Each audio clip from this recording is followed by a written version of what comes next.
اداره دولتی بهداشت زمین و آبیاری ناحیه کشانیان با مقصد بهتر نمودن حالت مرتبی زمین و تدبیرهای ضروری را راهاندازی نموده ایستادند. طبق نقشه چورابینی و در مسافه 30 کیلومتر شبکه‌های آبدهی 47 کیلومتر زهبر و زکشو در حدود ناحیه توزیع کرده شوند تا اینکه در موسم آبرسانی خواجگیداران با آب فلزی به مشکلی دچار نگردند.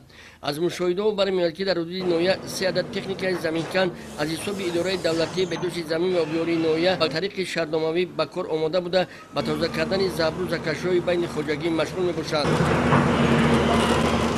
طبق نقشه چورابینی تیرامو زمستان سالهای 2025-26 در ناحیه کشانیان 30 کیلومتر شبکه آبرسانی به نقشه گرفته شده است که در آن 47 کیلومتر زهبر و زکشوی حدود ناحیه به نقشه گرفتگیم که در این سمت کارها ادامه دارد. در ناحیه زیاده از 300 متر قبورهای آبکشی که در جماعت ثروت استقلال دهه ارتباط 520 گکتار زمین‌هایی که طریق نساز آبیاری کرده می‌شوند در سال 2025-26 از طرف اداره دولتی بهداشت زمین و آبیاری ناحیه کشانیان تصمیم گرفته شده است که 300 متر قبورهای فرسوده شده را از سر نو عوض نموده برای خواجگی دهقانی در وقت آب فلزی خدمت آبرسانی به مشکل دچار نشوند.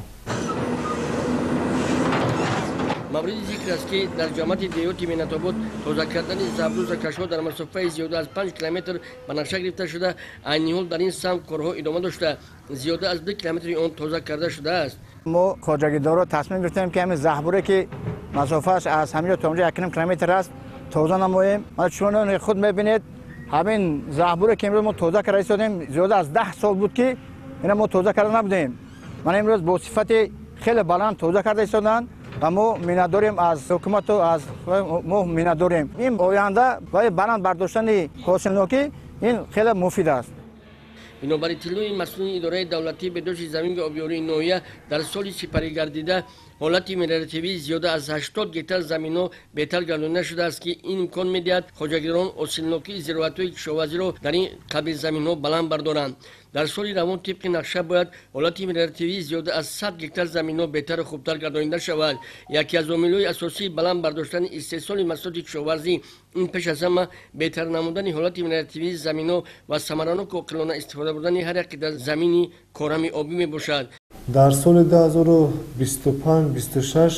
ما نقشه گرفتگیم که 110 گکتار زمین‌هایی که از گردش کشاورزی بیرون مانده رو به گردش کشاورزی وارد کنیم که در این سم 82 گکتار علاقه به حالت اوله برگشته است که در این سم کارها ادامه دارد.